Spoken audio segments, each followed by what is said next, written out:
This is The Rumor Report with Angela Yee on The Breakfast Club. So listen up.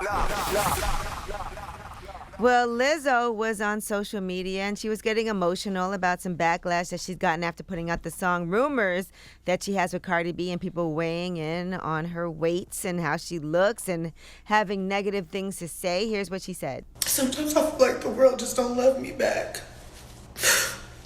It's like it doesn't matter how much positive energy you put into the world, you're still gonna have people who have something mean to say about you. And for the most part, it doesn't hurt my feelings. I just think when I'm working this hard, my tolerance gets lower. My patience is lower. I'm more sensitive. She posted, "Loving yourself in a world that don't love you back takes an incredible amount of self-awareness and a BS detector that can see through backwards societal standards. If you manage to love yourself today, I'm proud of you. If you haven't, I'm still proud of you. This ish is hard." Here's what else she had to say.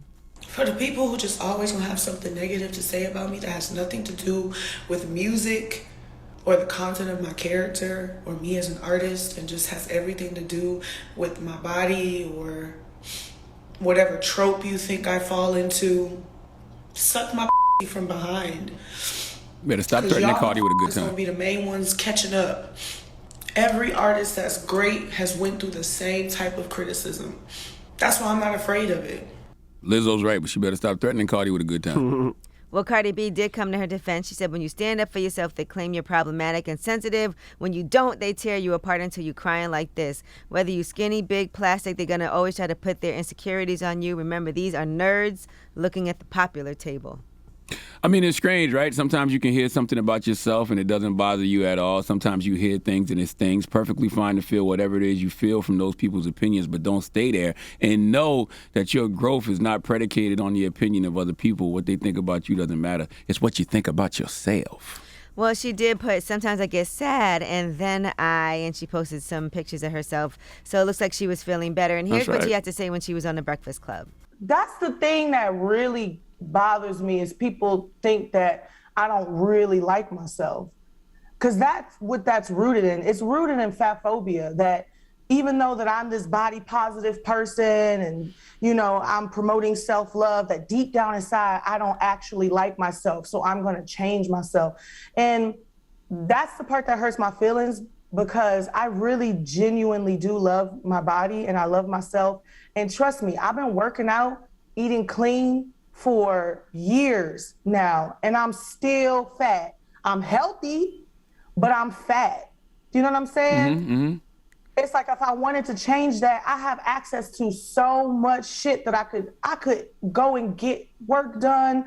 I could do this and do that, but I like myself, so I'm not gonna change myself. And people who do change themselves, cool. They change themselves because they want to, and this is what I want to do. Hey, once again, your life, your growth is not predicated on the opinion of other people. What they think about you doesn't matter. It's what you think about yourself. Bishop T.D. Jakes gave a great sermon about that yesterday called Hurdles to Wholeness. You should check it out. Right, and I also understand, though, she just put out a new single, so that's, I'm sure, stressful. She hasn't put out a new single in a couple of years. Yeah, and so this weekend she probably was like really in tune to the opinions of other people, because you want to see what other people think about your song, and then other people are making comments about, you know, the videos, interviews you did, everything. So yeah, she probably her senses were really heightened. She's feeling it right this now. weekend. It's a tough one because you just want to be like, you know what, turn your comments off. Don't worry about anybody. But this is a business. Like you said, she wants to see what people think That's about all. her song, what they think about her video. But, you know, F them, Lizzo. But we're sending you some love, Lizzo. Absolutely. All right, now Jay-Z has signed on with trying to open up a sports book in New York, and that could make him a pioneer in this billion-dollar industry. That's one of the names on an application submitted to the New York Gaming Commission requesting approval for an online sports betting license, and he's partnering with Michael Rubin, you know, one of the owners of the 76ers and Fanatics. And they've also teamed up with Kambi, which is a company that makes software used for online sports gambling. No, it's a sports book. School me. I don't know what that is. So you can gamble and like put money down on games and betting and all of that. Okay. All right. So that could be pretty interesting for him. You know, so much money in gambling. They said sports gambling pulled in about $1.55 billion nationally last year. Jeez. So you can see why that could be big in New York. New York State is going to approve at least 2 of the 6 groups, and it's possible they feel that Jay-Z could help put their group over the top. You know, you never use like FanDuel or nothing like that? No, I'm not a gambler. I don't gamble, I'm period. not a big gambler either. Not online, not offline. I work too hard for my money just to be betting. Plus, I'm a Cowboy fan, so why would I ever? Yeah, you should never. Why? Never. All right, now Eminem's adopted child has come out as non-binary and gender fluid and has changed their name to Stevie Lane. This announcement came via Stevie's TikTok, where they posted a video filled with pictures. 19 years old, Stevie wrote, "Watch me become more comfortable with myself," and then there was a series of photos, with the first being from before Stevie Lane came out as non-binary and went by their birth name Whitney. The photos are accompanied by the message Whitney, she/her. Then more recent photos, Whitney, they/she. Then Stevie, they/she. And then forever growing and changing, green screen, gender fluid by life. I'm confused. More power to Stevie. I didn't know Eminem had an adopted child. Yeah, I knew that. I never knew that. It is the He adopted daughter. like a niece or something, right? Mm-hmm. Yeah. I never knew that.